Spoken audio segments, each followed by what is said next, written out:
Bienvenidos a nuestra ya sexta sesión del ciclo de conferencias organizados por la Unidad de Salud Pública de la Facultad de Medicina de la Universidad Finisterre.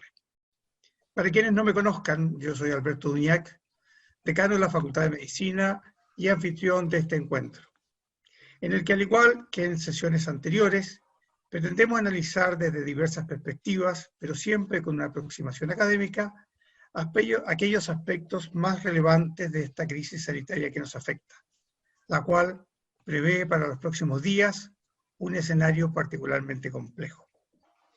Para este análisis hemos contado con la presencia de destacados especialistas, incluso algunos protagonistas, quienes han contribuido de manera significativa en la conducción o en la interpretación de la situación que nos aflige.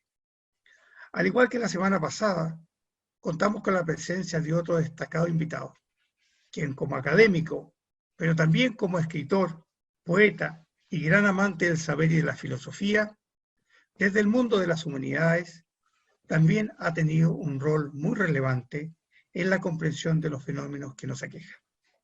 Me refiero nada menos que al señor Christian Banken, quien, bajo la conducción de nuestro profesor de la Unidad de Salud Pública, señor Sebastián Pavlovich, analizarán la situación actual a la vez que su rol destacado en el momento que nos ha tocado vivir. Dejo con ustedes al profesor Sebastián Pavlovich. Muchas gracias. Muchas gracias, decano. Buenas tardes a todas y a todos.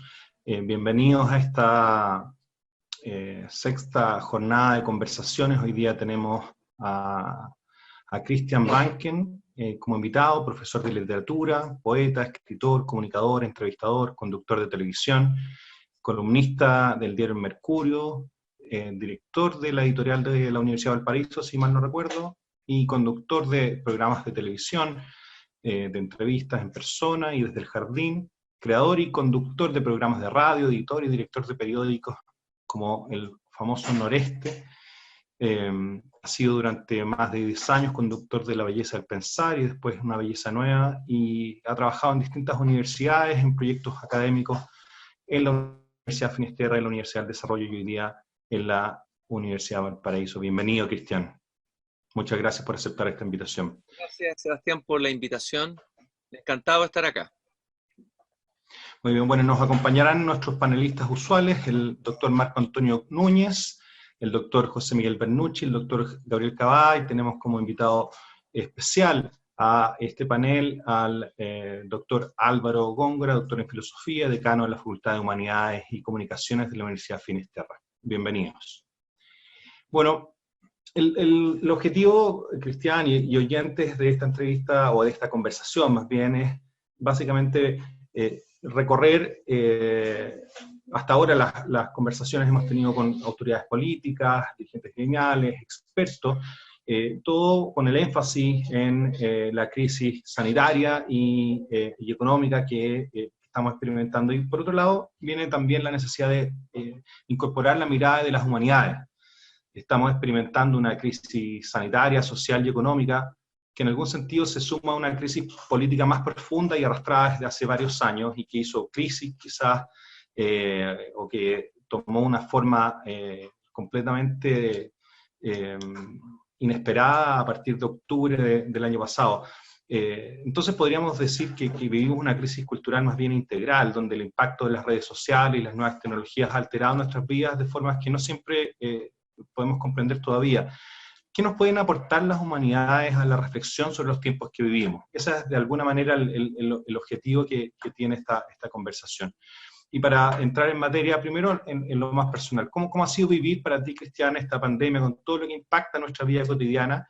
Y como intelectual, ¿sientes que hay alguna responsabilidad tuya o de las humanidades en ayudar a la sociedad o permitir a esta sociedad aprovechar esta crisis o no desaprovechar esta crisis solo en la coyuntura, sino que también haciendo una reflexión sobre cómo impacta nuestra vida cotidiana?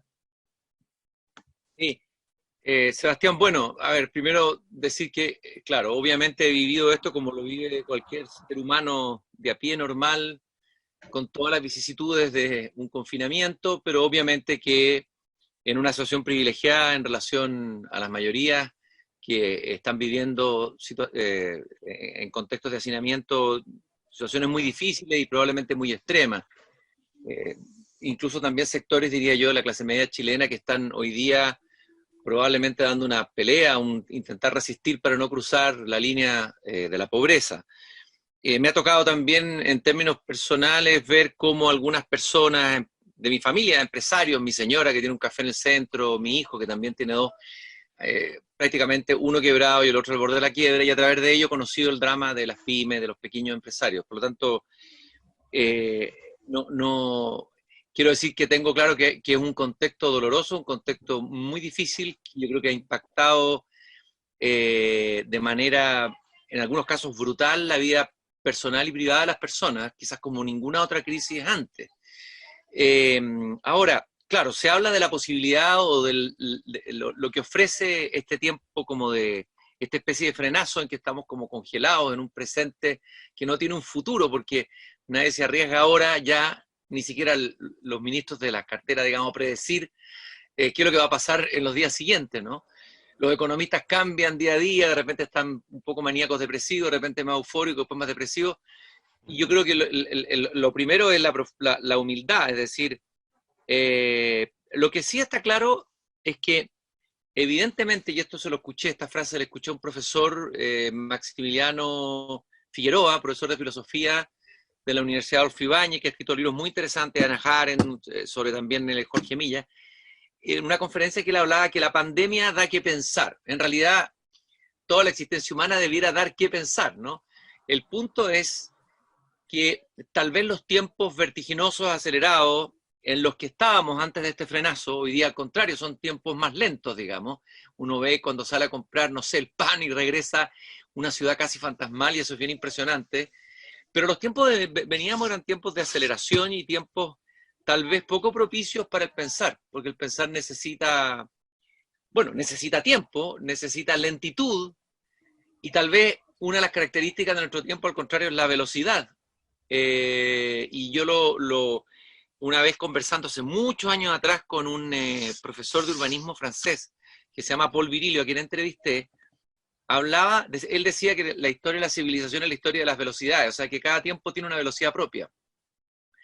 Bueno, él era bien apocalíptico, él decía que nuestro tiempo, la velocidad de la Edad Media es distinta a la del siglo XIX y la del siglo XX, pero él decía que esta civilización iba a una velocidad tal que en algún momento iba a tener un accidente global. Esa era su tesis, que hoy día no parece tan delirante. En ese momento era como, muchos se reían. Ahora, él hablaba de un accidente cibernético, se imaginaba como una catástrofe cibernética global y no esta catástrofe más bien de carácter biológico, diría yo, ¿no? Es la biología que nos golpea en un momento que pensábamos como civilización técnica o tecnificada, tener controlada la realidad.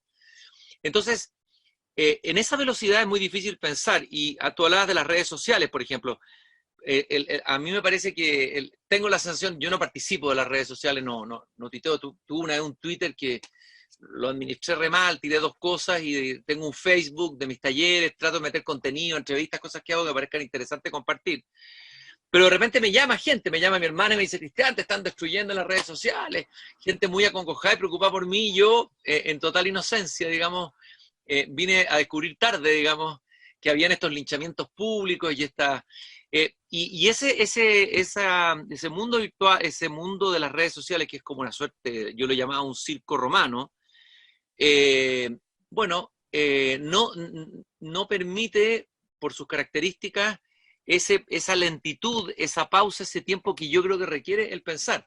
Y a mí me parece, tengo la sensación, esto es una hipótesis nomás, habría que discutirlo, es que el activismo excesivo, sobreacelerado por la velocidad del flujo de la información que nos permite hacer muchas cosas al mismo tiempo, priva de tiempos de pensamiento, y le priva desde luego a quienes tienen que tomar decisiones de políticas públicas, los políticos, que a veces uno tiene la sensación como ciudadano de decisiones apresuradas, o incluso lo hacen a veces viendo cómo se está votando en Twitter más que cómo se está reflexionando ahí en la Cámara de Representantes. Entonces, creo que tal vez lo único positivo que yo le vería a esta crisis, digamos, junto con el drama humano terrible y tremendo que están viviendo sobre todo nuestros países en Latinoamérica, por el tema de la pobreza, que va a ser tremendo, el impacto que va a tener social, económico, etcétera, es claro, la posibilidad de que se estableciera una pausa, un tiempo de pensar.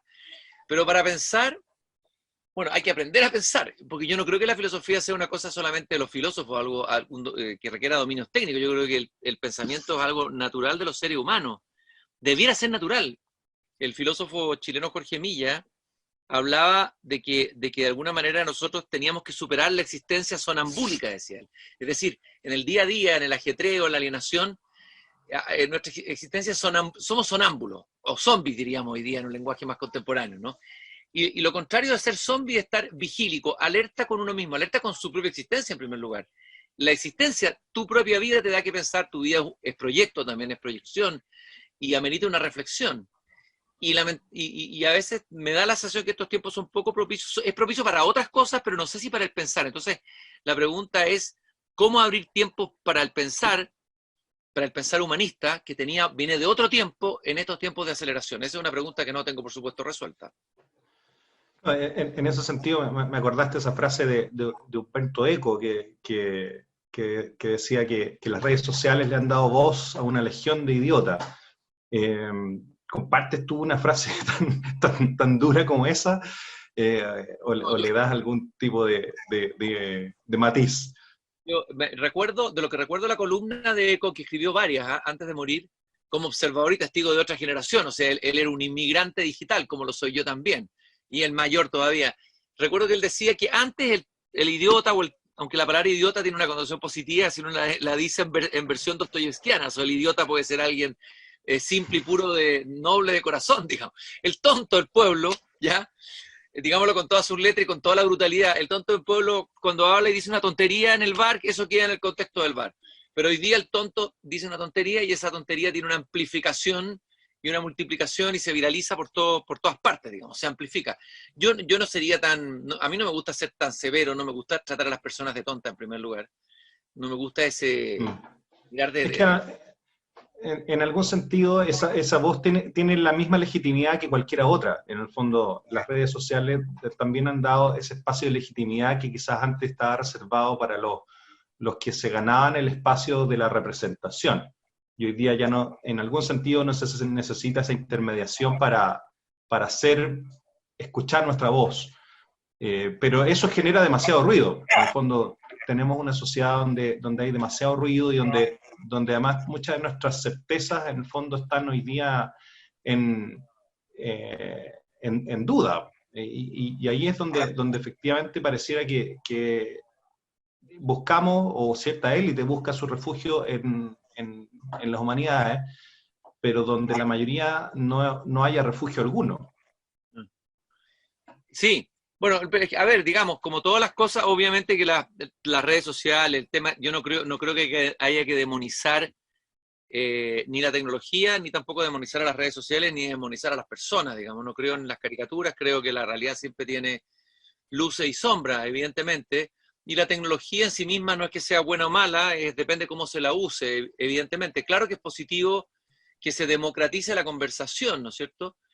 Pero el punto es cuando el que tiene que tomar decisiones políticas que requerirían una cierta serenidad e incluso una profundidad, incluso también un conocimiento técnico en algún lado, estén ellos presos de esta democracia instantánea que va midiendo por unos ratings, digamos, que te va dando aplausos o menos aplausos.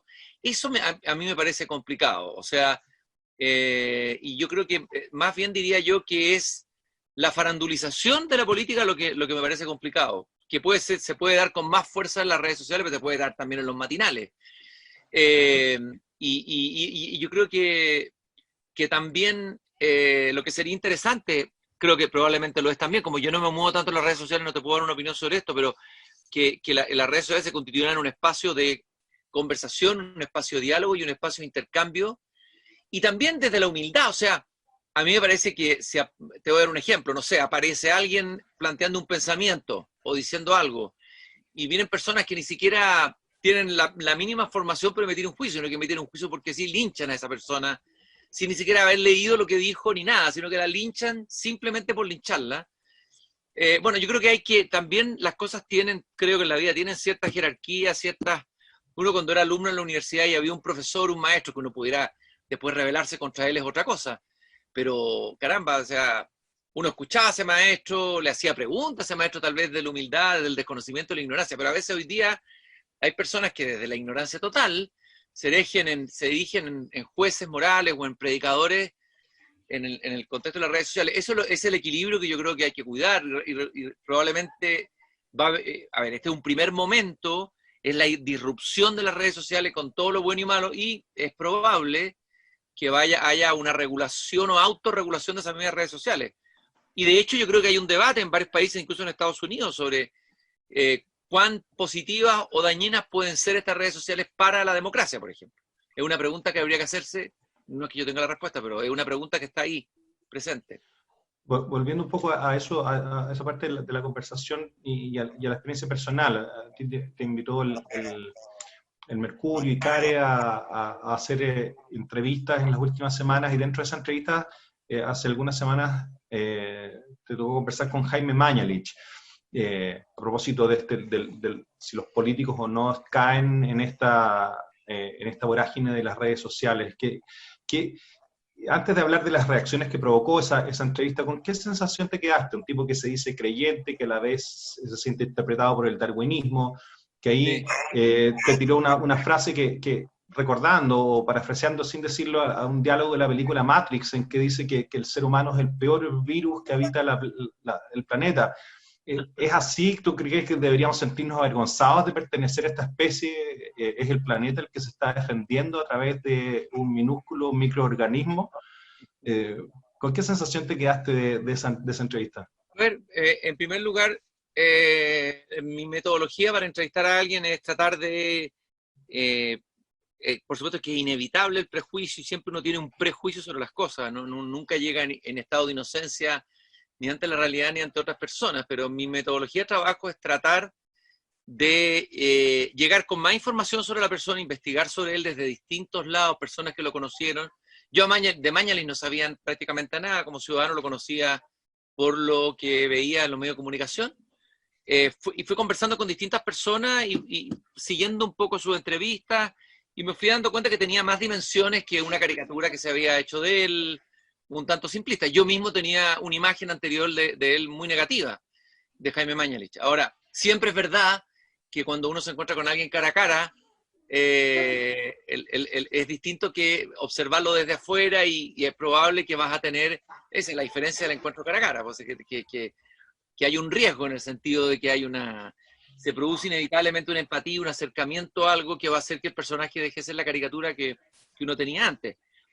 Pero a ver, yo diría que a mí me sorprendió cuando él dijo que este era el tiempo de los filósofos. Esa es la frase que a mí más me sorprendió tanto que en un momento me reí, porque pensé que era una ironía, porque estábamos hablando de la urgencia, y claro, él está metido, imagínate, en primera línea, y a plantear temas de pensamiento, y me dijo, pero Cristian, si es el tiempo de los filósofos. Y es que ya está una ironía más, digamos, de alguien que dice, claro, que los filósofos se dedican a pensar, a divagar, pero no, aparecía ahí. Hay que ver cuán genuino es, de que realmente él sentía de que la tarea de pensar es importante. E independientemente de cuán sincero o no, me pareció interesante que un ministro de salud, por lo menos para nosotros del mundo de la humanidad, que alguien diga eso. Le habíamos escuchado poco últimamente a otros políticos decir algo parecido. Que lo dijera y lo instalara como públicamente y tan visiblemente me pareció tremendamente interesante. Lo otro, lo del virus, esa teoría del virus, claro, es discutible, hay bastantes personas que postulan esa tesis. Yo le escuché una vez a un poeta argentino underground, un personaje del mundo alternativo, creador de la revista Cerdo y Peces, Enrique Sims, que vino a Chile un tiempo, fue amigo de todos los rockeros de la época de oro del rock argentino. En una entrevista que yo le hice, él partió la entrevista antes que yo le hiciera la pregunta cantando "Yo soy un virus", ¿ya? Y decía, soy un virus. Eso estaba sustentado en la lectura de ciertos escritores como William Burroughs, con ciertas teorías del complot, bueno, etcétera, etcétera, etcétera. Entonces, claro, es divertido, digamos, eso que dijo él del virus, pero tal vez es más bien una imagen, una metáfora, para decir también decir que no somos, a ver, yo creo que es poner en cuestión esta idea de que éramos el centro de la creación, ahí está como impugnando una idea cristiana esencial, él se definió como creyente, ¿no? Y en ese sentido se acerca más a ciertas posturas ecologistas más radicales. Entonces, Sí. interesante, porque apareció un Mañalich a ver, Darwin, como tú dijiste, darwinista, no sé si radical, pero darwinista, lector, efectivamente de Darwin y todo, que te dice que es creyente. Eso también para mí fue inesperado. O sea, jamás yo pensé, Mañalich es el típico agnóstico, es el duro agnóstico darwinista, y resulta que dice, yo rezo todas las noches. Entonces, a mí me parece que un personaje que ya empieza a tener esas fisuras y esas aperturas a visiones distintas que rompen la imagen monolítica, me parece tremendamente interesante, digamos. Bueno, en algún sentido por eso generó varias reacciones, obviamente en esta lógica de redes sociales, con entusiastas barras bravas de un lado y otro, pero en lo concreto, una persona, Rudy Biermayer, escribió un artículo diciendo que te conocía y se mostró de alguna manera decepcionado con la entrevista. Y esa columna sirvió para que alguien que está como entre la política y la intelectualidad, como Alfredo Giuñán, considerara que esta entrevista te había degradado. Pero no son críticas iguales, la que hizo uno y otro. De alguna manera, ¿hay alguna diferencia o tú interpretas o la recibes de manera distinta lo que escribió Biermayer y Giuñán? Mira, la declaración de Biermayer, que tú la empiezas a leer y es una declaración de amor, de afecto, de recordar que nos habíamos encontrado en algunas peñas, y que fue muy amorosa la columna, muy, muy elogiosa, y de pronto dice, no, pero hasta aquí nomás, no es que ni siquiera estuviera cuestionando la calidad de la entrevista, sino que está cuestionando el hecho que yo lo entreviste. Y que lo muestres como humano, que muestres una faceta distinta Entonces, de la caricatura. eso me pareció un poquito excesivo, es decir,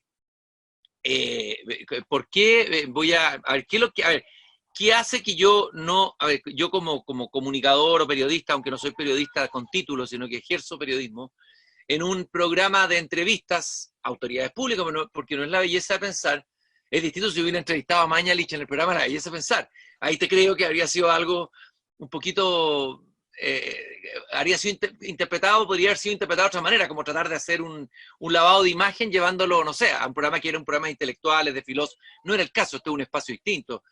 Puedo entrevistar a un político de izquierda, un político de derecha, podría entrevistar a un ministro, podría entrevistar a un diputado, no sé. Pero impugnar el hecho de que yo, casi como que yo estaba en un ámbito, no sé si de pureza en un Olimpo, digamos, y descender a entrevistar a este, no sé, asesino o miembro de un gobierno asesino. Bueno, yo no comparto ese diagnóstico, en primer lugar. En primer lugar, creo que uno puede entrevistar a personajes y ojalá lo tuviera que hacer como periodista, personajes con los cuales uno no concuerda y con los que están en completo desacuerdo. O sea, a ver, me costaría decir a esta persona no la voy a entrevistar, tal vez. Incluso uno diría, un pedófilo, por ejemplo, ¿lo entrevisto o no lo entrevisto? Un periodista que se encuentra con eso, ¿lo hace o no lo hace? Depende cómo lo haga, evidentemente cómo lo presente. O un asesino en serie, o un dictador.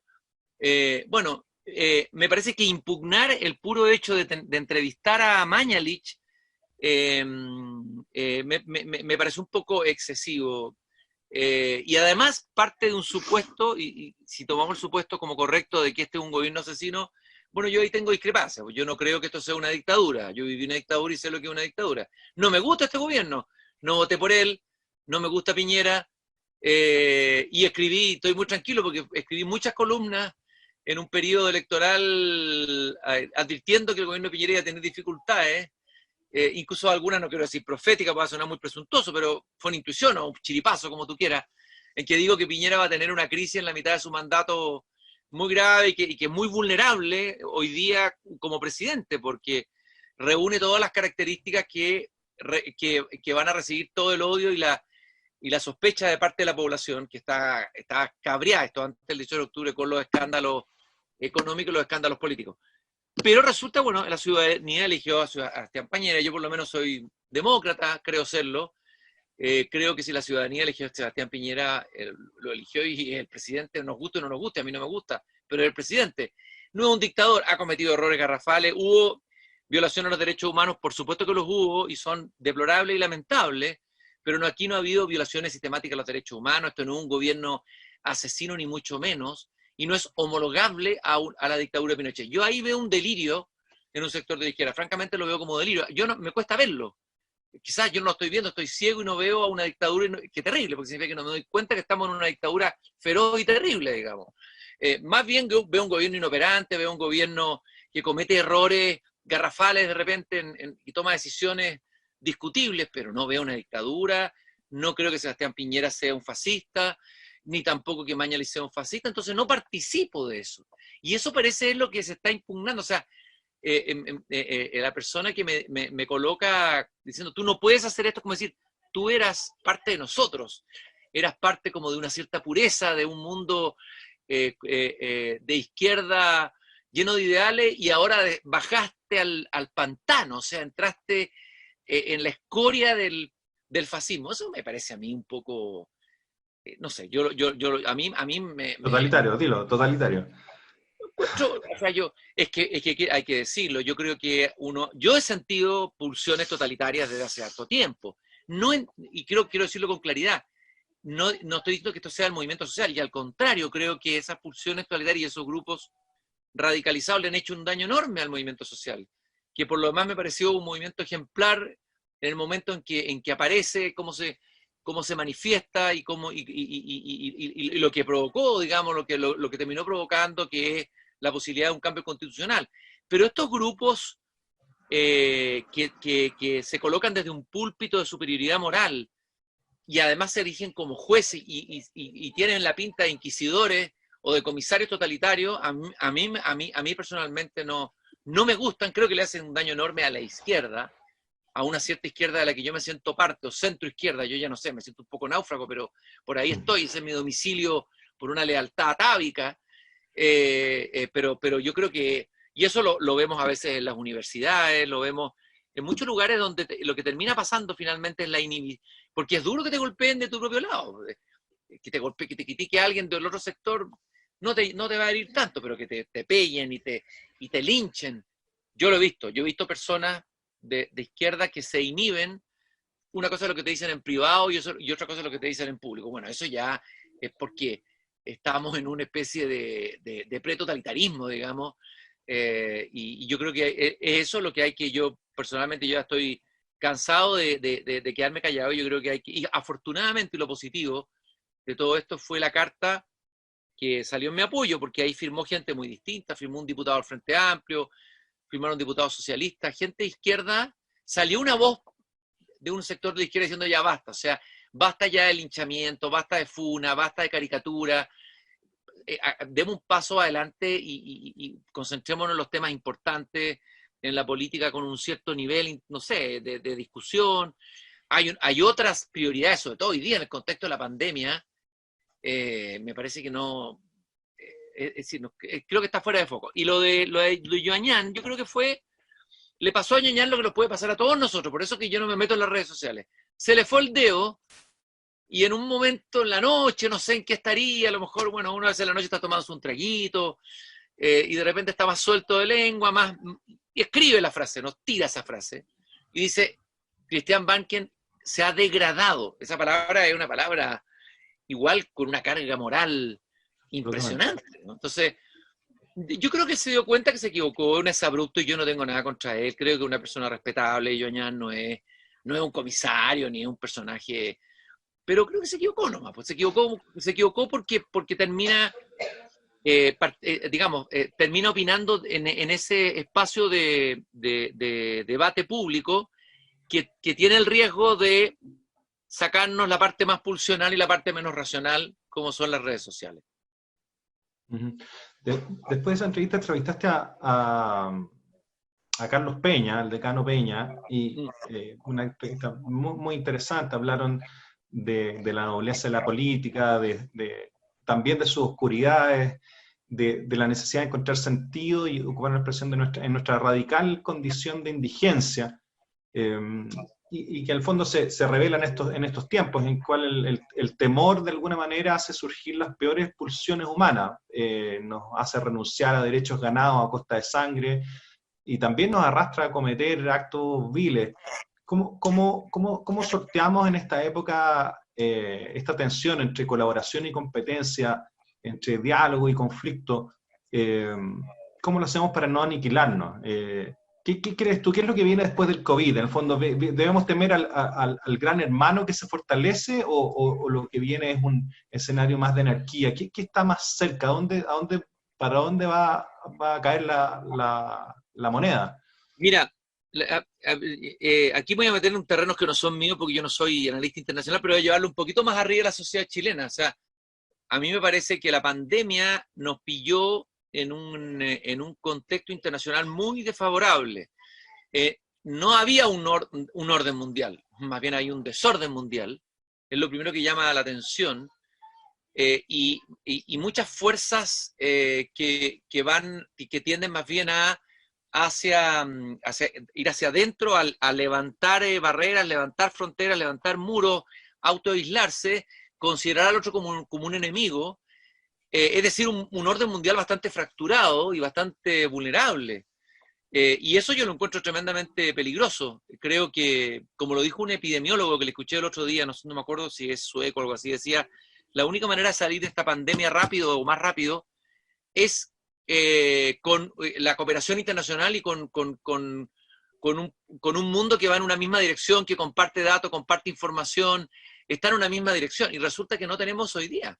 Es decir, este mundo global, de que tanto se ha hablado, es una globalización, y no sé si incompleta, tensionada por los populistas. Inorgánica de partida, digamos. ¿Ah? Inorgánica de partida. Claro, efectivamente. Entonces, yo creo que la colaboración, absolutamente, hay un filósofo alemán, Sloterdijk, que acuñó el término de la coinmunidad internacional. Es decir, lo que él decía, durante mucho tiempo en la historia, la energía estuvo puesta en fortalecer los Estados-nación. Esa fue la energía más importante, en fortalecer, crear los Estados-nación. Pero hoy estamos en otro paso, por los desafíos que vienen, cambio climático, qué sé yo, en que hay que fortalecer una verdadera, bueno, desde luego por eso Sloterdijk es muy partidario de la Unión Europea, como un primer paso. Armar lo que me gusta el concepto, sobre todo en el término, en medio de la pandemia viral, ese concepto como que resuena más. Coinmunidad internacional. Y efectivamente, si tú tienes países que se están robando los ventiladores mecánicos entre ellos, o no pasándose en información, o desparramando fake news mutuamente, es bien difícil que se avance en una sola dirección, como para enfrentar un desafío de estas proporciones. Y probablemente van a haber, me imagino, otros. Si eso a nivel internacional es así, también a nivel local, me parece que no es el momento de darse gustitos personales ni partidarios, no es el momento de las agendas cortas, los oportunismos, de los populismos, sino que es el momento del diálogo, el momento de la conversación, el momento de la grandeza. Y bueno, estamos esperando, o sea, estamos esperando que salga humo blanco en este acuerdo entre gobierno y oposición. Sería impresentable que esto se dilatara por mucho tiempo más. Es decir, yo creo que es el momento, si no es el momento ahora de los acuerdos, ¿cuándo va a ser el momento de los acuerdos? O sea, sería bien terrible para un país, digamos, para mí lo haría un país inviable, digamos. Si hoy en esta situación no son capaces de sentarse todos los actores políticos y llegar a un acuerdo, veo bien difícil que podamos salir de esta crisis después del COVID, como tú decías, ¿no? Por la envergadura que va a tener la crisis. Cristian, para volver un poco a lo personal, hace algunos meses Rafael Gumucio escribió una columna que hablaba de la generación de mierda, pero no se refería a las nuevas generaciones, a las cuales con comodidad podemos criticar los que ya superamos o tenemos el alma a media suela, como diría Serrat. ¿Cuál es el mea culpa, por un lado, y también la reivindicación que te atrevas a hacer en nombre de tu generación? Por el Chile de los últimos 30 años, de alguna manera. Mira, yo soy un poco enemigo de los mea culpa, no porque creo que la culpa no sea importante, pero creo que uno corre el riesgo cuando hace mea culpa hacer una teatralización de y plantearse como pidiendo perdón. Yo creo que a ver, se ha manoseado un poco el tema del perdón, que yo creo que es un tema re importante, un tema re potente, el tema de la culpa también. Obviamente que yo tengo culpa y cantidades de errores como todos los seres humanos arrastro, pero no me gusta asumir, y menos una mea culpa a nombre de un colectivo que es bastante heterogéneo, pero no cabe, lo que sí he pensado harto, y concuerdo con Gumucio a pesar de que somos de generaciones distintas. A ver, nosotros somos parte de una generación del 80, yo participé activamente, fui militante, participé en la reconstrucción de la FEUC democrática, fui vocal de cultura del primer presidente de la FEUC democrática, y entre paréntesis fue Tomás Jocelyn Holt. Un Jocelyn Holt joven, ¿eh? Era un abogado en todo su esplendor ahí de dirigente. Y fue toda una épica. Yo por lo menos viví todo ese tiempo, el tiempo de la transición desde la dictadura a la democracia, como un periodo épico, un periodo de mucha nobleza, de mucha entrega, de mucha gente que dio su vida, que realmente yo sentí que había una movilización de ideales, y me siento muy orgulloso de esa transición chilena, con luces y sombras. Tú recordabas la conversación con Peña. Peña decía esta frase tremenda de Max Weber, de que el político tiene que saber que va a tener que sentarse incluso alguna vez a conversar con el diablo, ¿no? Y que quien diga lo contrario, en el fondo, es un alma infantil que no puede hacer política. Yo no digo que haya que transar y traicionarse, pero evidentemente que a veces por un fin superior, obviamente que hay que hacer concesiones, y obviamente que van a quedar cosas sin resolver y que tendrán que ir resolviéndose en otro momento, pero yo recuerdo eso como una gesta de lo que es mi vida. A mí me tocó, yo tengo recuerdos vívidos de lo que fue el golpe militar, el día del golpe lo tengo muy vívido en mi memoria, y fue algo realmente terrible, brutal, verdaderamente una tragedia colectiva, nacional. Entonces, donde no había esperanza, quiero decir que durante muchos años no había esperanza de salida, no se veía ninguna posibilidad, por lo menos desde aquí, de quienes estábamos en la oposición, jóvenes, de que el dictador fuera a irse de ninguna manera.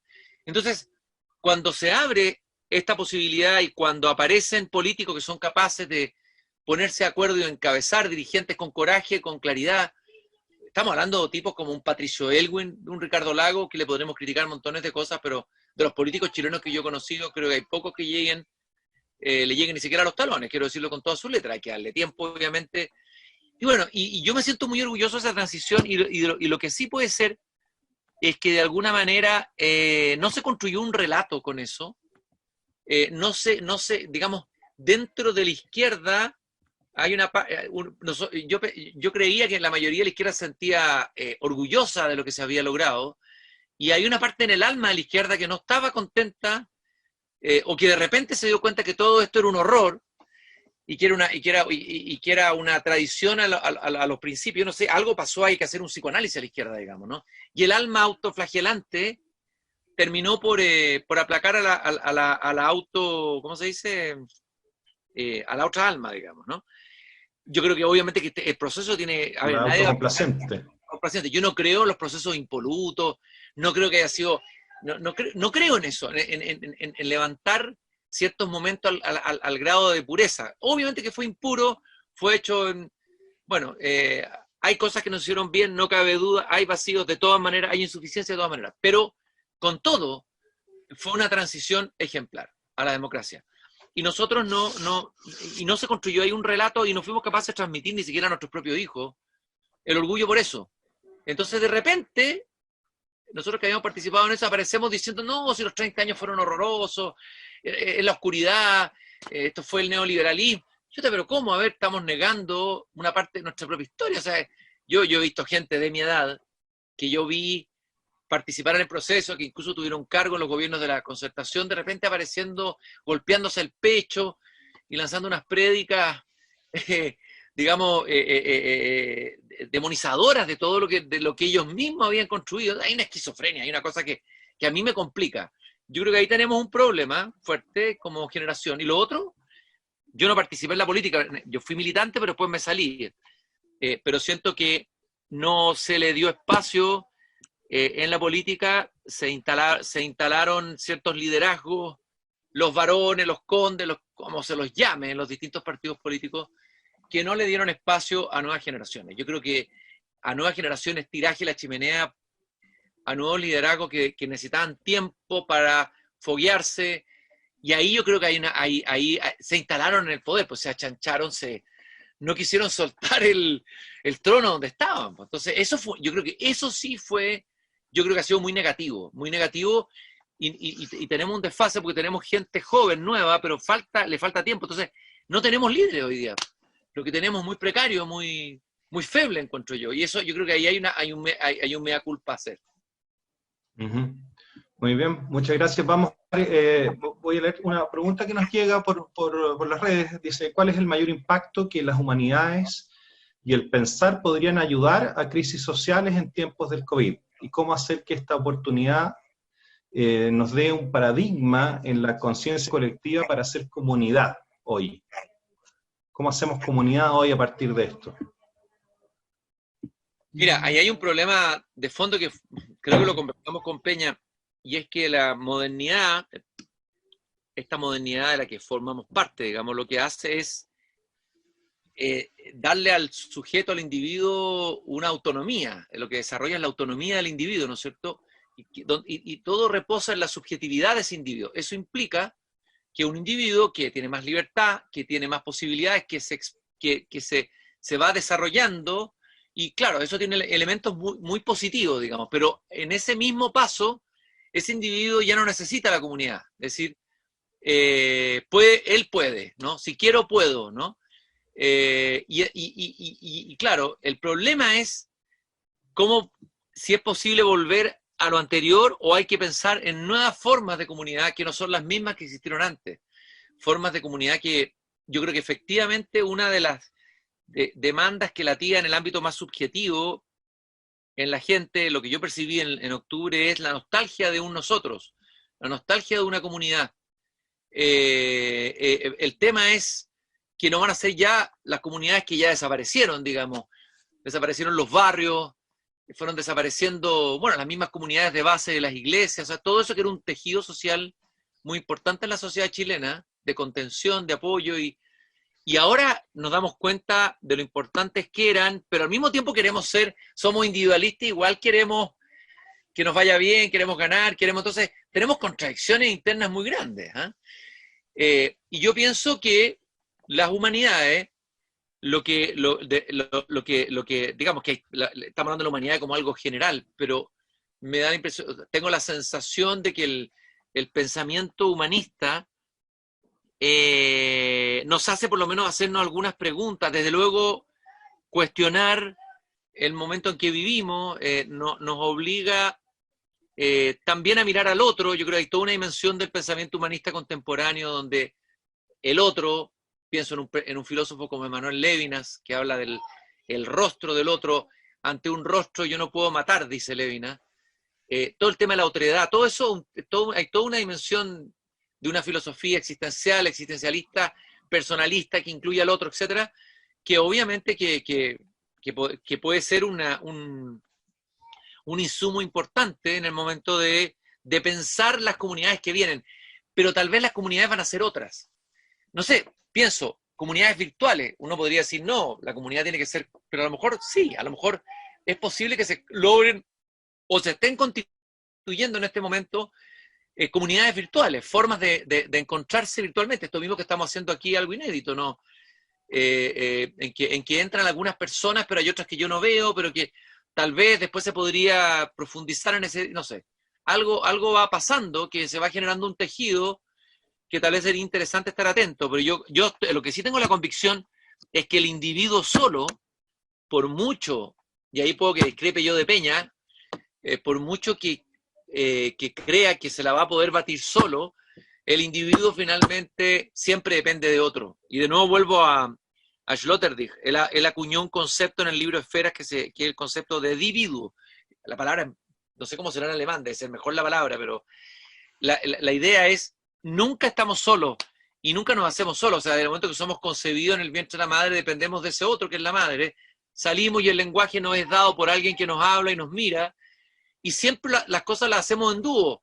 O tenemos un amigo secreto, o cuando estamos solos, un niño que inventa un amigo, que inventa un otro, o nos relacionamos con otro, y aunque estemos solos, siempre hay un otro ahí. Entonces no existe el individuo, es casi como una abstracción el individuo en estado puro. Y tal vez uno podría pensar que el individualismo, por eso mismo, de alguna manera es una enfermedad, o sea, es como, es algo contra natura. No existen individuos solos ahí, con esa autonomía como se quisiera desde una mirada más, ¿cómo llamarla?, liberal, moderna. Yo creo que yo soy más de la idea de que somos con otros. Hay un poema muy bonito de Octavio Paz, pucha, podría buscarlo aquí en la biblioteca y encontrarlo, pero me voy a demorar en encontrarlo, en donde habla algo así que cuando nos miramos en el espejo somos solo náusea y vómito, dice, pero en el fondo habla de los otros que me dan plena existencia. Y tal vez Somos habría en sociedad. ¿Ah? Somos en sociedad o en comunidad. Y habría que reforzar la tercera palabra olvidada de la triada de la Revolución Francesa, eso también lo dice Paz, que es, ya, libertad ya sabemos, igualdad también, la palabra fraternidad. Es una palabra que dice Octavio Paz que hay que explorar, y él pensaba al final de sus días, siempre se dijo que Octavio Paz era un liberal, pero yo creo que un liberal en algunas cosas, pero yo creo que tenía esta nostalgia de fraternidad y de comunidad, y él creía que sería interesante explorar una alternativa política que fuera, no sé, fraternalista, no sé cómo llamarla, ¿no? Un fraternalismo que rescatara ese valor un poco olvidado. El principio olvidado. Sí. Bueno, muchas gracias. Vamos a dar espacio a la entrada de nuestros panelistas, a doctor José Miguel Bernucci, al doctor Marco Antonio Gómez y al doctor profesor Álvaro Góngora. Gabriel Cavada también, estás por ahí. Bienvenidos al panel. Le doy de inmediato la palabra al profesor Góngora. Hola, Álvaro. Su micrófono. Al micrófono. No se escucha. Profesor Góngora, active el micrófono. Ya, ok. Oye, un gusto estar contigo, acompañarte en esta exposición. Igual, un gusto verte, después de tanto tiempo. Mucho tiempo. Tú estuviste cuando yo estaba en la universidad, así que compartimos varias cosas. Sí, pues, pero claro, me acuerdo, Álvaro. Sí, estaba además, el segundo tuyo era Armando Roa, que también era parte del equipo. Sí, fue algo muy entretenido, muy bueno. Oye, mira, quería pasar este momento para preguntarte, tú partiste hablando de que predecir es difícil en estas circunstancias, ¿no? Pero también enseguida dijiste que era un tiempo para pensar. En una pausa, después del vértigo que hemos tenido, hay una pausa. Entonces tú eres poeta, tienes alma de poeta, ¿no? Y los poetas crean imágenes, ¿no? Tienen el don del lenguaje, lo utilizan de tal manera que lo diversifican mucho, como el pintor, con la paleta, ¿no es cierto?, de colores. Son sensibles a ciertas situaciones, ¿no es cierto?, y sobre todo a situaciones conflictivas, dramáticas, ¿no?, también bellas. Pero hoy día vivimos una situación que es dramática, que es incierta, ¿no? Y hay una poesía de la incertidumbre, o ante la incertidumbre, ¿no?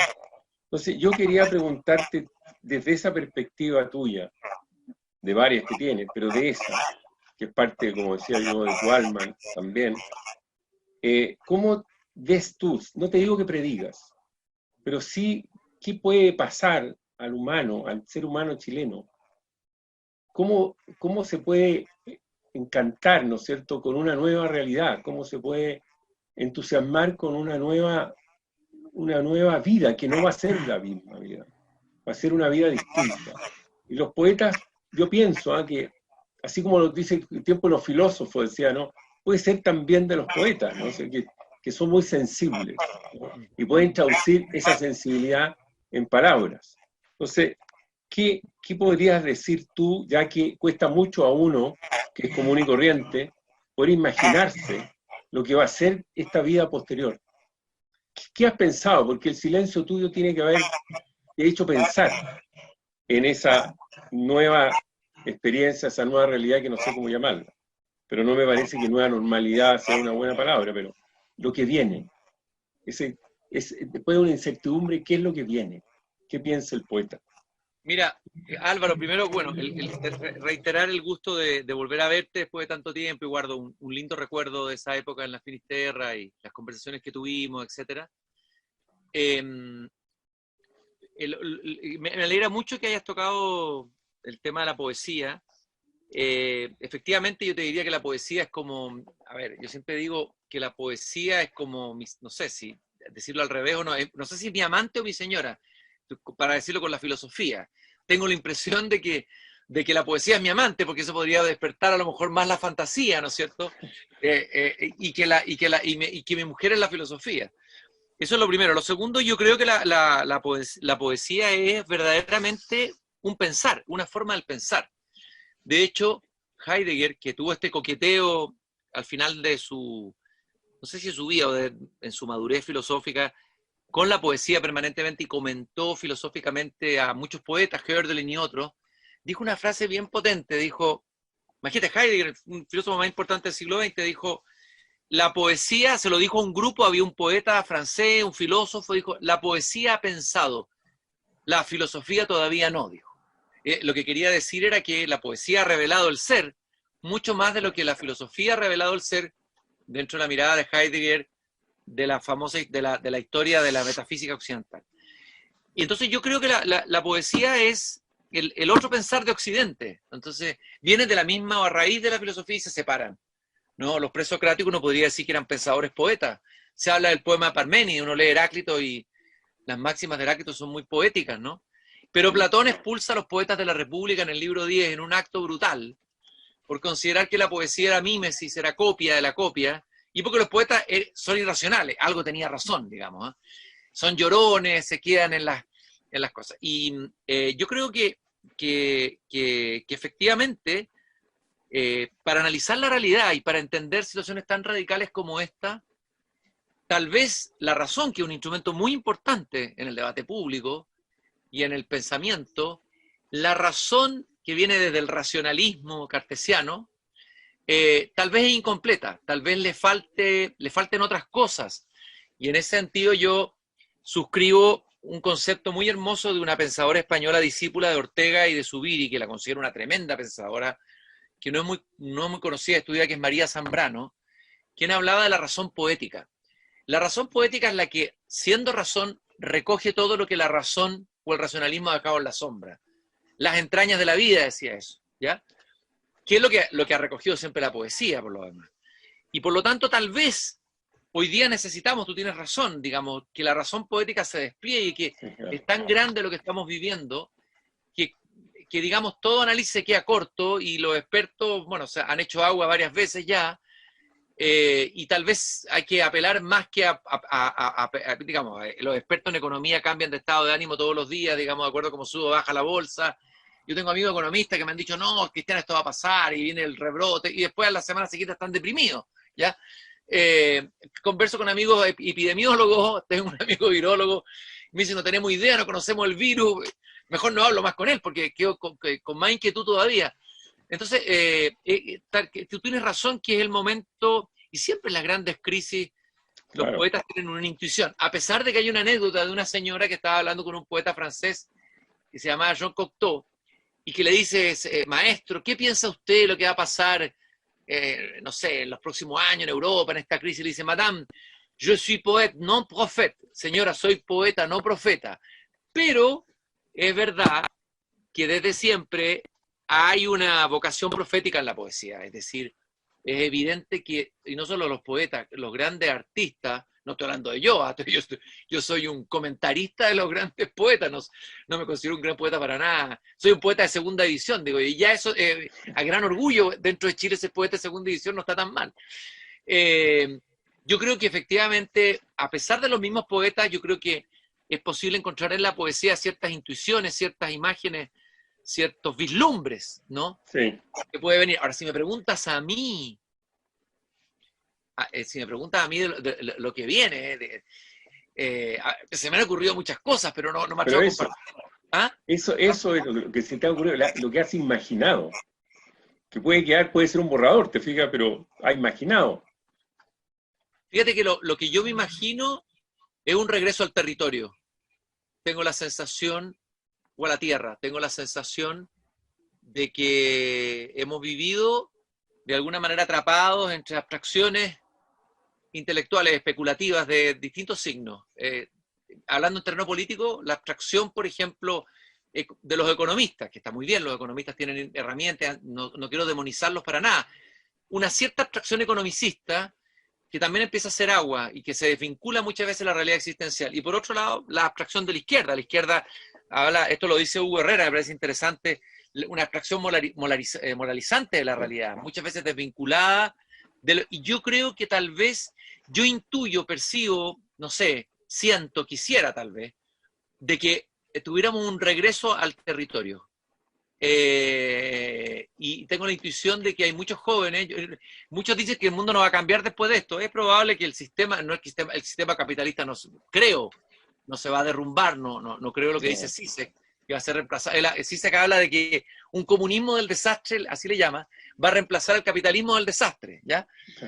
Yo no creo eso, no creo que va un poco lejos Zizek, pero sí creo que mucha gente va a cambiar. Creo que mucha gente joven va a tomar decisiones. Creo que hay un grupo de gente importante que, habiendo vivido esto tan extremo, va a tomar decisiones, los que puedan, porque hay probablemente muchos sectores de la población que van a tener que esmerarse por sobrevivir en esta primera etapa. Y esa gente que va a tomar decisiones, no me cabe duda que van a ir, no sé, van a alejarse muchos de las grandes ciudades, ya está pasando, parece, en Francia. Me imagino como un regreso a la tierra, una búsqueda de una raigambre mayor a lugares más pequeños. Yo creo que va a haber y eso no sé, no digo que sea bueno o malo, digo que me intuyo que podría ser eso. Y esta juventud universitaria que tú la ves, la conoces, ¿tú tienes esperanza en esa juventud que no lee mucho y que no lee al humanismo tampoco? Y si lee, muchos entienden a medias. O sea, los jóvenes universitarios hoy día tienen esa dificultad, ¿no es cierto? Yo creo. ¿Tiene esperanza en esa juventud? Tengo esperanza. A ver, creo con el filósofo Jorge Millas que hay que alentar la esperanza, siempre, sí, a pesar de todo. Y creo que esta juventud que tú hablas, la llamada pandemia, se lo están llamando, está viviendo su primera experiencia de dolor. Yo creo que, efectivamente, yo creo que quienes están sufriendo, aparte de los niños y los ancianos, obviamente, todos estamos sufriendo algo en nuestras vidas, unos más, otros menos, pero yo creo que los jóvenes particularmente, yo tengo un hijo que acaba de entrar a primer año de universidad, y yo percibo un dolor muy grande, de no poder tener vida normal, de no poder encontrarse con los compañeros, de tener todo el día que estar pegado a la pantalla. Alguien que antes estaba pegado a la pantalla y que ahora siente que eso no puede reemplazar y que hace un carrete es triste, me da como pena, no sabe qué hacer. Los carretes son jugar partidas de dominó, de cosas, no sé qué juego están jugando con unos tragos, me pide plata para comprarle unos piscos y tomarse unos picos con los compañeros a través de la pantalla. Creo que hay un dolor ahí, un dolor fuerte de una generación. Sí. Yo creo que esto va a ser una marca bien potente y habría que ver cómo ese dolor va a ser elaborado. Tal vez eso si soy positivo, va a llevar a buscar mayor profundidad. La experiencia de un duelo, de una pérdida tan grande, debiera llevar a mayor profundidad. Yo esperaría eso. Yo también siento que, a pesar de que yo soy crítico también, comparto contigo que hay, digamos, de repente uno siente, se descorazona con algunos cursos o grupos de alumnos que parecieran no interesarse por nada, que no quieren leer, que cada vez que uno les da un texto hacen poco menos que un motín. Un texto corto, digo, no estoy diciendo que les hagan leer las obras completas de Dostoyevsky, ya dejé de hacérselas leer, digamos. Pero veo también, he visto mucha orfandad, ¿eh? Yo creo que hay una orfandad de referencias muy potente en la gente joven. Lo que puede ser bueno y malo, porque pueden ir en busca de gurúes o de personas que les revelen algo, y eso también puede ser no tan positivo. No, yo creo que esta generación, depende cuánto dure esto, ¿eh? Si esto descubren la vacuna en un mes más, probablemente, pero si esto sigue, se prolonga 1 año, se prolonga 2 años, tenemos otra oleada y empezamos a vivir esta vida donde la proximidad va a ser casi imposible, la cercanía, el encuentro, etcétera, los conciertos, los partidos de fútbol, las fiestas. Chuta, yo creo que eso va a provocar una herida grande. Yo creo que es una cosa potente, porque yo estaba pensando, tú eres historiador, en la época de la guerra, Claro que era duro para la generación de la guerra, durísimo. Claro. Pero dentro de todo había, incluso las ciudades que estaban en guerra vivían una cierta normalidad, ¿no? O sea, Claro. pero hoy día esta cosa que no hay una guerra, no hay un enemigo, estamos todos congelados, se le congeló la juventud a esta generación. ¿Cuánto se va a congelar? ¿3 meses, 4 meses? ¿Cuánto es resistible eso? ¿1 año, 1 año y medio, 2 años? Chuta, yo creo que dependiendo del tiempo es cuán grande va a ser el impacto de esta crisis. Cristian, nos llega, vinculando a esa pregunta, tú habías recordado a Heidegger, nos llega una pregunta. ¿Podemos relacionar este momento o su posteridad con el claro que nos propone Heidegger, un claro para la humanidad? El claro en el bosque, el claro del bosque, claro, el claro del bosque. Bueno, el claro de Heidegger es de alguna manera cuando aparece el ser ahí, digamos, el famoso Dasein, ¿no? Eso es lo que, por lo menos así lo entiendo, cuando se vislumbra ese Dasein, uno lo vislumbra, ¿no? Lo que los griegos llamaban la aletheia, ese aparecer del ser que somos nosotros mismos, que somos nuestro propio ser ahí, que la traducción aproximada que se hace del Dasein. Bueno, toda situación radical de angustia para Heidegger es una oportunidad para una existencia auténtica. Y por eso es que para Heidegger no hay que huir de la angustia, ni huir del aburrimiento. El paso anterior es el tedio, aburrimiento y luego la angustia. Y nosotros tendemos a evadir la angustia y el aburrimiento. Vivimos en la sociedad del entretenimiento, tenemos que estar entretenidos, y la angustia resulta que para Heidegger es tremendamente poderosa. Dice Heidegger, ciérrenle todas las puertas de fuga y de escape a las personas para que se encuentren, es un poco sádico, ¿eh? Se encuentren con su angustia, porque en esa angustia uno va a tocar los bordes del ser y va a tener una experiencia además del tiempo, que es muy importante con el ser, por eso su libro Ser y Tiempo, porque luego dice, después de esta angustia viene algo bueno, que es lo que él llama el nuevo comienzo, que uno vuelve a la vida, después de haber tocado esa radicalidad del ser, vuelve con un entusiasmo nuevo. Entonces, claro, uno podría pensar que esta angustia radical que estamos viviendo todos nos podría llevar a elaborar y a entrar en una profundidad de nosotros mismos, impensada hace unos meses atrás, que podría hacernos volver a la vida, volver con una nueva energía, con un nuevo entusiasmo. Pues, en esa línea tal vez yo lo vería. Muchas gracias. Marco Antonio Núñez estaba haciéndome señas. Doctor Núñez, tiene la palabra. Sí, muchas gracias, Sebastián. Saludar al profesor Álvaro Góngora. Un saludo cariñoso. Y feliz de contar con Cristian. Yo tengo 2 preguntas. Es motivante tu visión de las cosas, de la sociedad, de la epidemia. La primera pregunta, algo insinuaste, que tiene que ver con la crítica a el pensamiento de Zizek.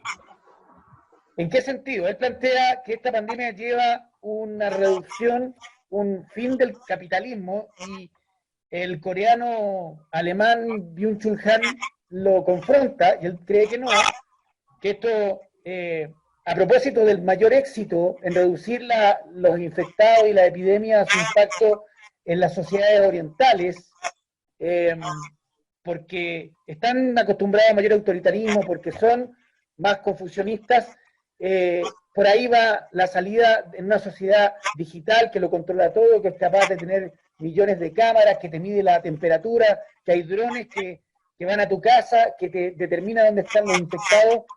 ¿Cómo te acercas tú a este debate Zizek, Byung-Chul Han y otros a propósito de la epidemia? Y una segunda pregunta, que si tú tuvieras que recomendar una obra vinculada a las epidemias en la historia universal, ya que tenemos más tiempo para leer y el tiempo se ha desacelerado.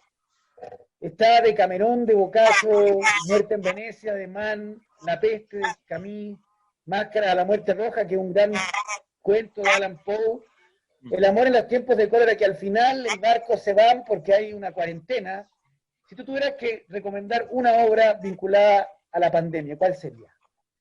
Ya, Marco Antonio, un gusto saludarte. A ver, primero que nada, yo no soy experto en Zizek. Sí me parece un pensador provocador muy interesante. Creo, me gusta mucho. O sea, yo me entretengo leyéndolo.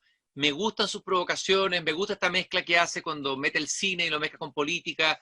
creo que es una especie de, ha convertido la filosofía casi como en un espectáculo, ¿no? En algo me recuerda, no sé por qué, la figura de Lacan, son distintos, pero son personajes que generan una... yo creo que un pensador muy interesante. No he leído el libro completo del último, sacó un libro a velocidad récord que se llama Pandemia.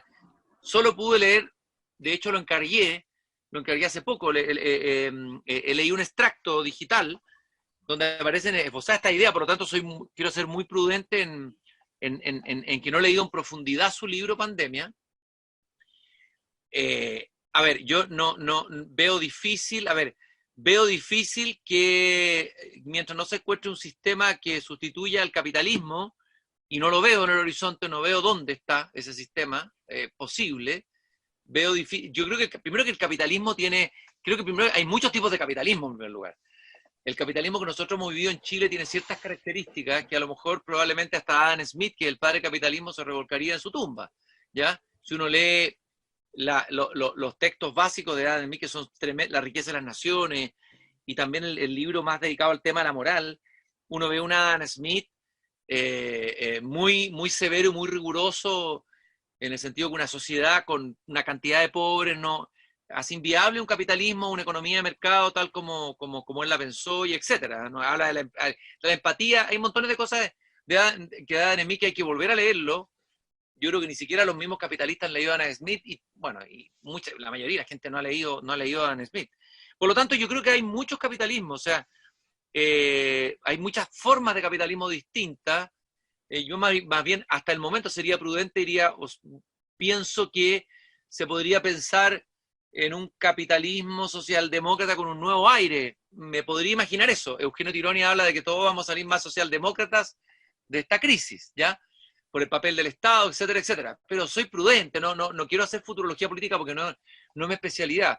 No veo una alternativa al capitalismo. Creo que si el capitalismo fuera realmente capitalismo y no hubieran duopolios, monopolios, y fuera realmente, yo creo en la libertad del individuo, creo en el emprendimiento, creo, y de verdad con una cancha pareja, yo soy soy capitalista, digamos. Incluso creo que la izquierda debería tomar el capitalismo verdadero como su bandera, digamos. Yo creo que pensar en otra alternativa, sobre todo habiendo habido fracasos tan estrepitosos en Latinoamérica, tan estrepitosos y tan brutales que yo los he vivido personalmente, digamos. Yo hice un viaje a Cuba, tuve 2 meses viviendo en Cuba en casa de cubanos, digamos.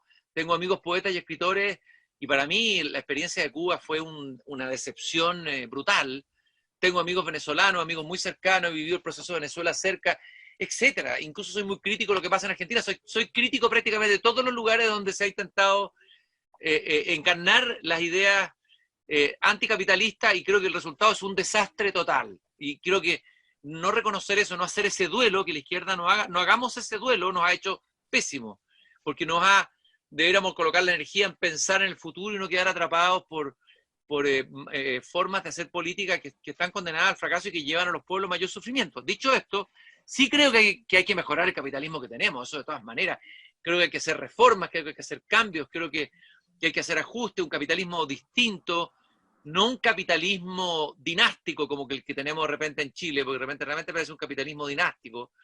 Y no sé cómo llamarle a eso, hay el capitalismo democrático, capitalismo compasivo, no sé si colocarle un apellido, no sé. Ahora, Chul Han, efectivamente, a quien he leído más que a Zizek, efectivamente Chul Han plantea de que el capitalismo no va a ser sustituido por otro sistema político, sino que es inviable si es que no cambia. Fíjate, habla ahí creo de la velocidad, digamos, si es que no incorpora el elemento ecológico, el cuidado de la tierra como un elemento, o el límite del calentamiento global. Ese es un gran límite al desarrollo, a la expansión del capitalismo con la velocidad y con la fuerza que tenía hasta ahora. Eso es lo que plantea Chul Han, que es muy preocupado por el tema de la ecología, y es muy crítico de la sociedad del rendimiento, pero él cree que en el fondo habría que transitar de un tipo de capitalismo a otro. Me imagino que el capitalismo que él describe como la sociedad del cansancio y la sociedad del rendimiento, pasar a otro, pero no lo ha formulado tan bien todavía. Ahora, sobre los libros, que, pucha, este es un tema fascinante. Todos los libros que nombraste me parecen muy buenos, buenísimos. Quiero detenerme en el de Camerón de Boccaccio, que es un libro que uno ha leído menos, pero que vale la pena volver a leer. Interesante lo que pasa con el Decamerón de Boccaccio, porque en el fondo la ficción moderna en Europa nace con el Decamerón de Boccaccio. Y de alguna manera uno podría decir que es el resultado de la peste, ¿te fijas? La ficción moderna tendría su raíz o comenzarían a nacer a partir de la peste, de esa peste negra terrible que asoló, entre otras cosas, el norte de Italia, como asoló también el norte de Italia. La peste de Camus, de todas maneras, es un libro que discrepo de Vargas Llosa, que lo critica como novela. Siempre, a mí Vargas Llosa me gusta como lector, coincido en su juicio literario, no en todos los otros juicios, pero aquí creo que se cayó, fue muy severo en una columna, como que despachó La peste como si fuera un libro prescindible. Creo que, personalmente como lector creo que está equivocado, pero una opinión de lector y lectora ahí, bueno. Pero hay un libro que es menos conocido tal vez, que a mí me marcó mucho, digamos, me impactó mucho y que me parece una maravilla de libro, de un escritor menos conocido, un escritor francés del sur de Francia, que se llama Jean Giono. Jean Giono tiene un libro que se llama El húsar sobre el tejado, y que es una novela sobre la peste en Italia, una de estas pestes antiguas, y es un libro, es una novela deliciosa, extraordinaria, con un héroe joven, que recuerdo que es como un joven militar italiano, que entra en una ciudad donde la gente se está muriendo en las calles, bueno, y toda la descripción, tanto del paisaje, del lugar, del drama de la gente y lo que le va pasando a él como joven, es una novela que yo me acuerdo cuando la leí, me impactó muchísimo, me emocionó y me han dado muchas ganas de volver a leerla. El problema es que no la encuentro dentro de mi biblioteca, del desorden de mi biblioteca no lo encuentro, Marco Antonio. Esa es la que se me ocurre, ¿eh? También hay una novela, tú citaste ahí bueno, la de García Márquez es una delicia, esa novela es maravillosa. Es una de las novelas magníficas de García Márquez, efectivamente, El amor en los tiempos del cólera. También hay una novela de Marguerite Yourcenar, cuyo nombre ahora no recuerdo, también tiene que ver con la peste. Bueno, en fin, ahora la memoria me falla un poco, pero por ahí sería mi respuesta, Marco Antonio. Muchas gracias. Cristiano, era Gabriel Cabá, que está haciendo señas hace un ratito. Así que, Gabriel, bienvenido. Muchas gracias. Un gusto, Cristian, conocerte.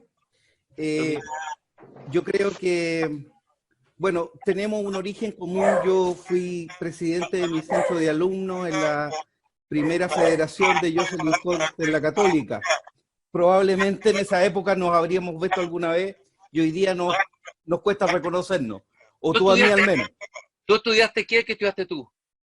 Yo estudié estadística en la Universidad Católica, digamos. Ah, perfecto. Pero claro que tenemos que habernos topado en alguna asamblea. Pero por supuesto.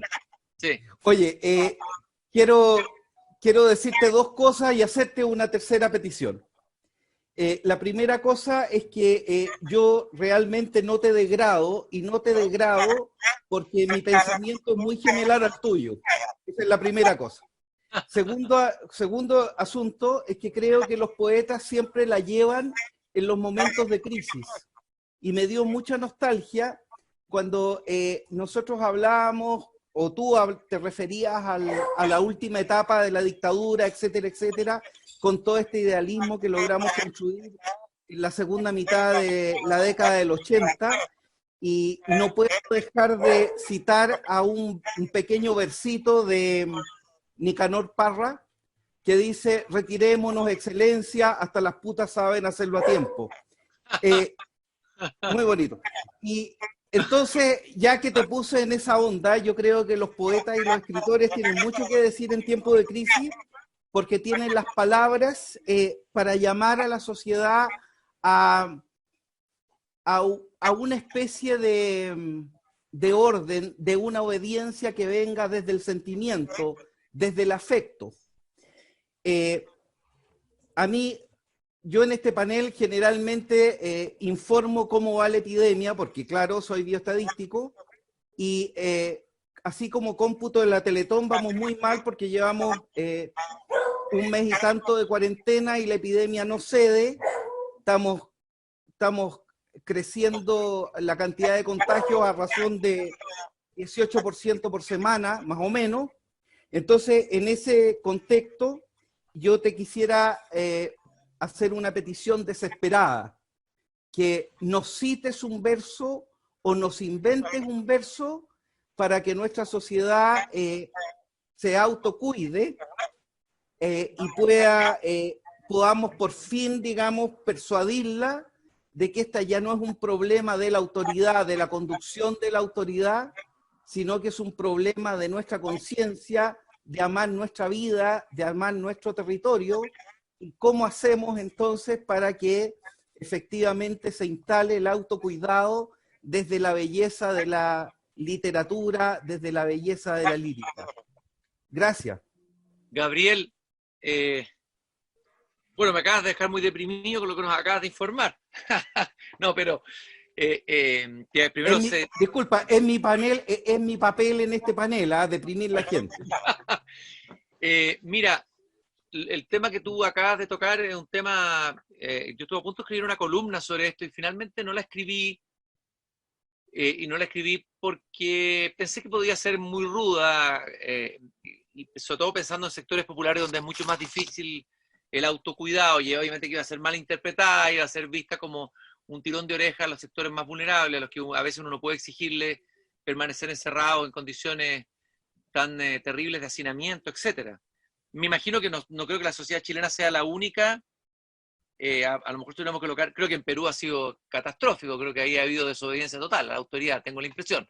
Aquí no sé si estamos un poquito mejor, no sé cómo en relación al resto de Latinoamérica, eso no soy experto, no tengo idea. Sí, ahora yo es verdad, lo he visto desde el primer día, lo he visto en sectores altos de la ciudad, me llamó la atención como la inconsciencia, me ha impactado eso, y ahí me hago la pregunta de que acaso es como una sociedad un poco infantil, o sea que necesita una autoridad fuerte, parece, o que no sé, que llegue el ejército y tome el control completo de la ciudad y obligue, digamos, a punta, no sé de qué, a los ciudadanos a retirarse en sus propios domicilios. Y descartemos y saquemos los sectores más populares. Estoy hablando de gente que a lo mejor pudiendo autocuidarse, mira lo que no se cuida. Lo acabo de ver acá en mi calle, papás, mamás corriendo sin mascarilla, jugando como si estuvieran un día completamente normal. Mientras uno está haciendo un esfuerzo sobrehumano por contener a sus propios hijos, digamos, con medidas draconianas, y ve que otros están en otra. Entonces, eso es descorazonante, y hay algo ahí en la sociedad chilena que habría que revisar. No me atrevo a hacer generalizaciones, pero me parece que ahí hay un infantilismo, no sé, una falta de conciencia cívica, el tema de los deberes y los derechos. Todo esto hay que pensarlo. No me atrevo en este momento a esbozar una teoría porque sería un carril, esa es la verdad. Pero es verdad que hay que también tirarle la pelota a la gente, que siempre está esperando como que la autoridad tiene que resolverlo todo. Hay una suerte de paternalismo implícito ahí, no sé. Y yo creo que eso es malo, eso habla mal de nosotros. Y bueno, tal vez ha fallado también el tejido social, al debilitarse la comunidad, debilitarse la iglesia, debilitarse todo eso que era el tejido social, que sostiene un poco la sociedad civil. Tal vez eso mismo ha provocado que cada uno de nosotros seamos individuos que estamos preocupados de nosotros, solo de nosotros mismos por sobrevivir, digamos, y no tenemos conciencia del otro y de que estamos cuidándonos entre todos, etc. Ahora, el verso no es llegar a inventar el verso, porque el problema aquí, querido Gabriel, que hay un viejo misterio que ya fue dilucidado por los griegos, que unos personajes que no se habla mucho de ellos, que son las musas. Hay que convocar a las musas, hay que estar en un estado de gracia, porque si no voy a inventar un verso muy malo. Ahora, es interesante que de repente el inconsciente le dicta a uno frases que son raras y uno las anota. Yo cuando partió la peste, me resentí una frase que decía, la peste nos ama. Y la escribí en un cuaderno y empecé a escribir cosas bien mediocres, ninguna de esas cosas se salva, ni pienso publicarlas, pero fíjate qué curioso ese verso, la peste nos ama. Y ahí fui como jugando con esa idea, y salieron algunos destellos, pero el resto es bien mediocre. O sea, creo que tengo un cierto juicio sobre mis propios escritos y puedo darme cuenta cuando algo es tan mediocre como para guardarlo en el cajón, si alguna vez lo ve algún hijo después. Lo que sí me imagino es que tenemos poetas muy buenos en Chile, y estoy seguro, poetas buenos, hay poetas buenos que van a darnos cosas y hay que estar atentos a lo que ellos nos van a decir. Pienso en una poeta como la Rosabetti Muñoz de Chiloé, pienso en los poetas mapuches, en Lionel Lienlaf, que es un poeta extraordinario, maravilloso. Pienso en el Icura Chihuailaf, pienso en Zurita, que ese sí que tiene un componente profético, ¿eh? Zurita yo creo que hay que estar atento a ver qué es lo que dice, ¿eh? Pienso en Maqueira, pienso en Eric Polhammer, creo que tenemos buenos poetas. Así que me siento aliviado en el sentido que no tomo esta pelota que me tira solo yo, sino que se la voy a tirar a todos estos amigos poetas que nombré para que alguno meta el gol. ¿Ah? Pero le voy a tirar tu pase. ¿Ah? Gabriel. Muy bien, muchas gracias, Cristian. Muchas gracias, muy gentil. Doctor Bernucci, bienvenido. Está en la trinchera, doctor Bernucci, pareciera, ¿no? Así es, me gusta mucho decir la primera línea. Ahí estoy. Bueno, primero que todo, agradecer la invitación. Yo soy admirador de la primera belleza pensar ahí que viene a casi a medianoche. Y nada, un orgullo. Pensaba, digamos, cuando la presentación, estos webinars hasta ahora habían sido bastante más técnicos y en los cuales uno se comodidad. Entonces estaba pensando qué preguntar, cuál podría ser una pregunta interesante de aporte.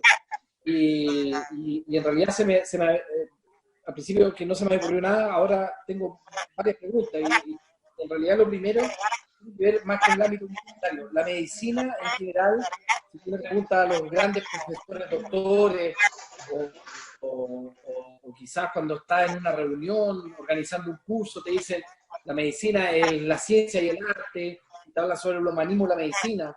Sin embargo, cuando vamos a la práctica, finalmente lo que evaluamos de nuestros alumnos es la técnica, o cuánto aprendieron de memoria del libro, pero finalmente el humanismo dentro de la medicina se ha ido achicando, a pesar de que todo el mundo dice que es muy importante. Entonces, ¿cuándo nosotros debemos, según tu opinión,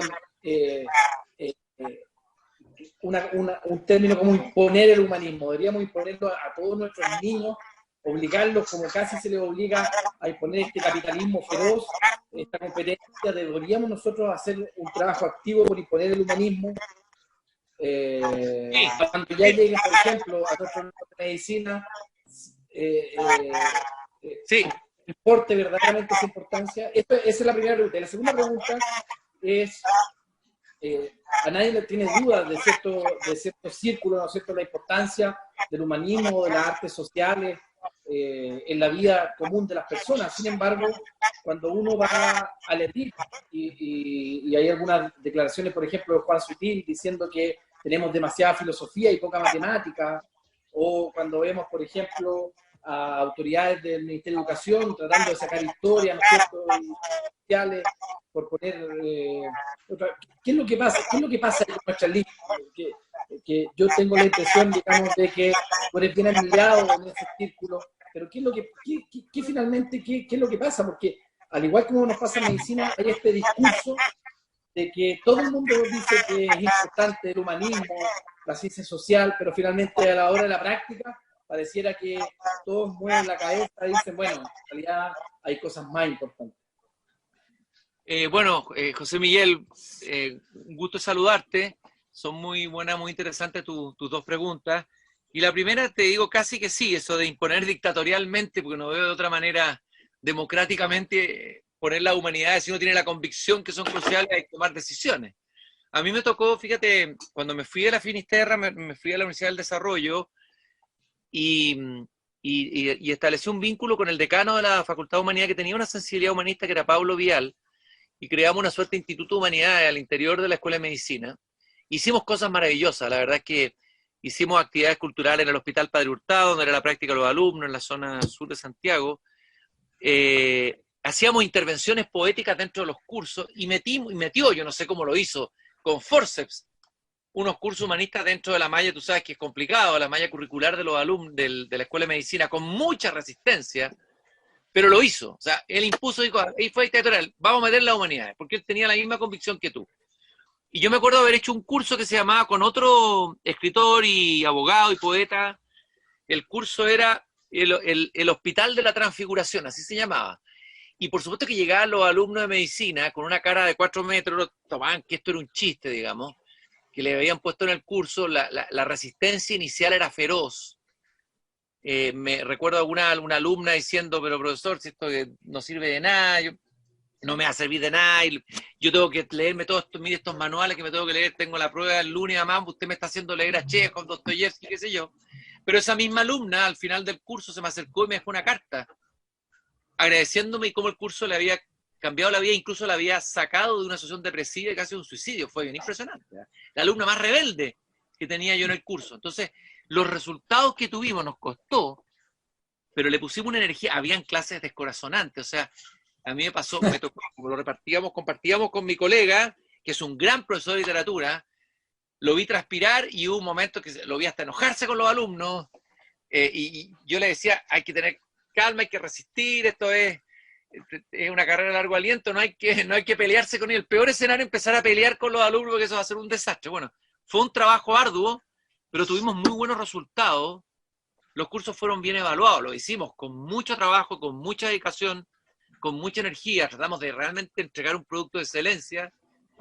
Bueno, y logramos hacerles leer a Chekhov, lo hicimos leer a Ezra Pound, lo hicimos leer a Rimbaud, hicimos leer una variedad de lecturas potentes, y yo creo que muchos de esos alumnos todavía se acuerdan de esos cursos, y creo que esos cursos siguen, no estoy seguro, en la malla de la Facultad de Medicina. Creo que efectivamente en Chile hubo una playa de médicos humanistas.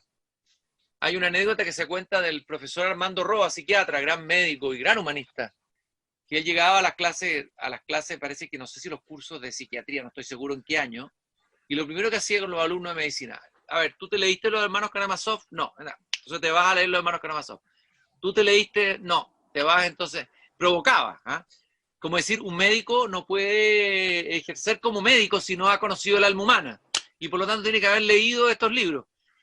Yo pienso que ahí, si uno tiene la convicción, bueno, hay convicciones que uno tiene que a veces imponerlas o probarlas por lo menos, ¿no? Y yo en ese sentido estoy de acuerdo que sería bueno imponerlo. Ahora, si va a imponerlo, tiene que hacerlo muy bien y tiene que llevar a los mejores profesores.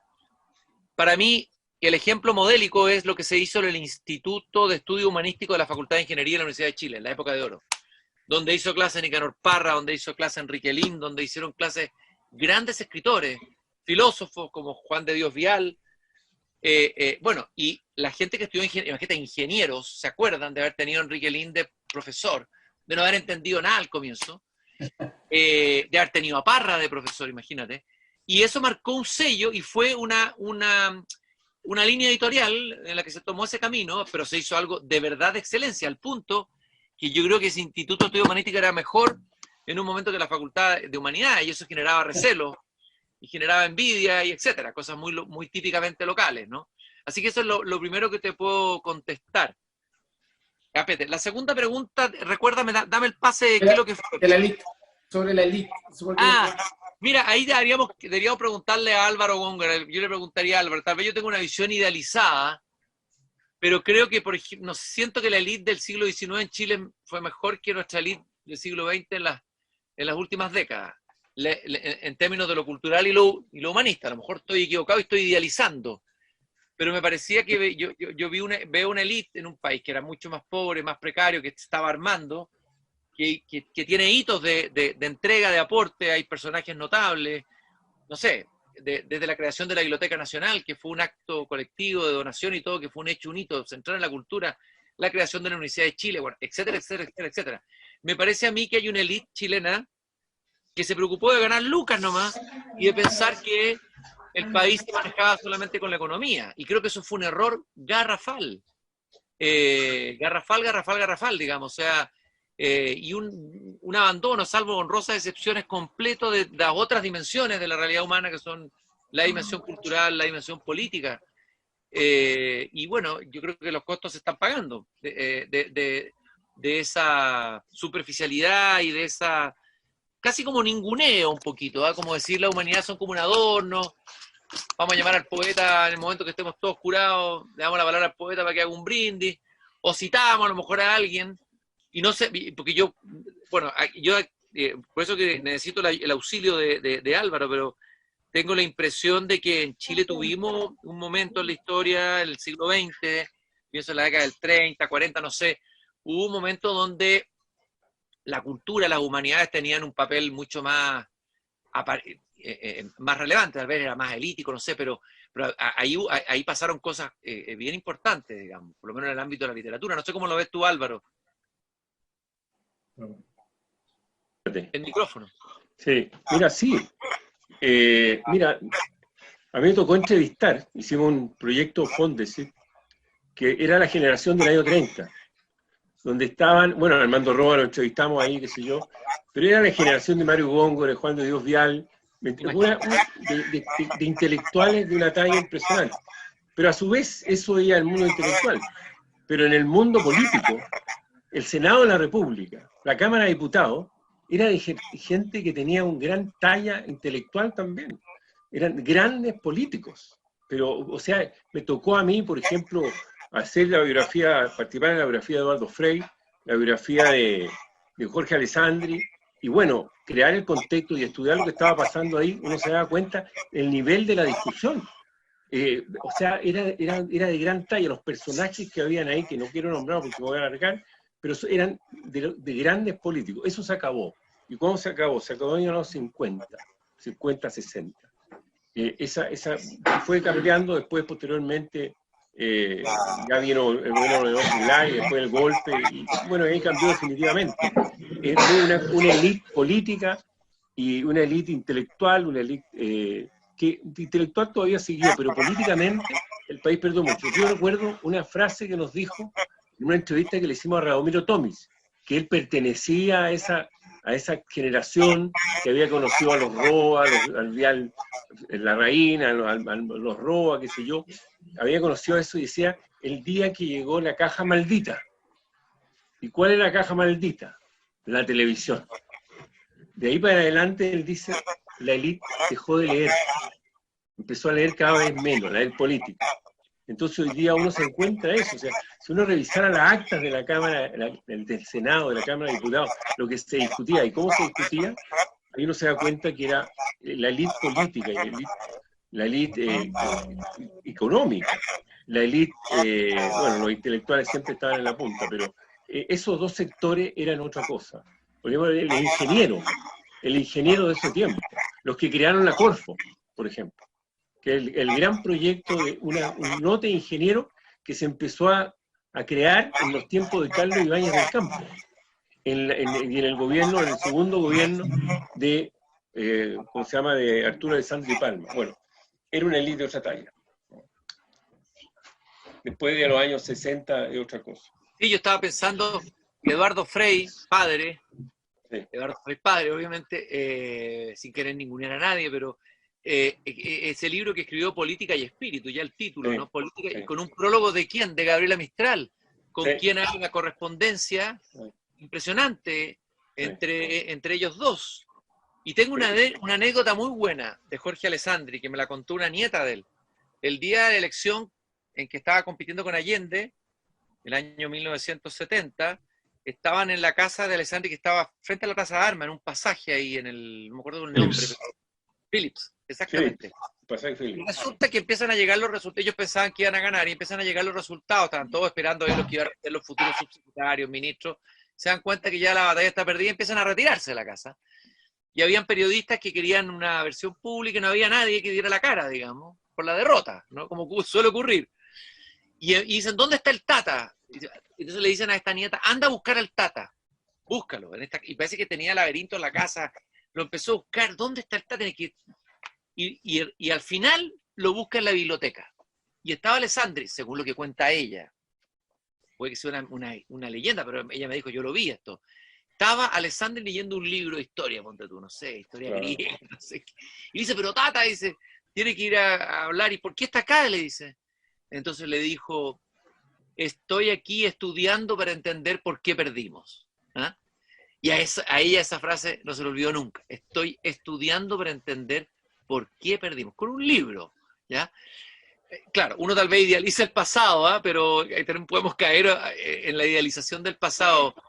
Pero yo creo que tú tienes razón que había había un tonelaje, y si uno piensa en el siglo XIX también hay figuras notables, o sea, pienso, no sé, en un Vicuña Maquena, con todo lo elegante que es, pienso en los Amunátegui, uno va poniendo listas y nombres, tipos que fueron pioneros en varias dimensiones. Ya, no podemos quejarnos así que todo fue mejor en el pasado y a lo mejor hay que esperar que ahora surgirá algo nuevo. No sé qué piensas tú, Sebastián. Tiempos duros pueden formar hombres duros, pues, así que es verdad. Yo creo que no hay que perder la esperanza, todo lo contrario, creo que tenemos que esperar, tenemos que esperar con entusiasmo y bueno, parte de eso es este esfuerzo que esta universidad, y yo creo que todas las universidades tienen que hacer, contribuir a construir esa esperanza en torno al diálogo, y este esfuerzo en estas conversaciones que hemos hecho desde la Facultad de Medicina apuntan a eso, a reivindicar la palabra y el diálogo, y en ese sentido te agradecemos, Cristian, y agradecemos a todos los panelistas, al profesor Góngora por haber aceptado la invitación de la Facultad de Medicina para sumarse a esta conversación, y desde ya dejamos a todos los oyentes invitados para la próxima sesión. Sebastián, yo te quiero agradecer a ti la confianza y haberme invitado, fue muy grato estar con usted, Arias seguido conversando incluso con unos whisky hasta ahora el día viernes, pero quizás hasta dónde podríamos llegar. Yo creo que al doctor le hace falta un whisky, ¿no es cierto? A José Miguel,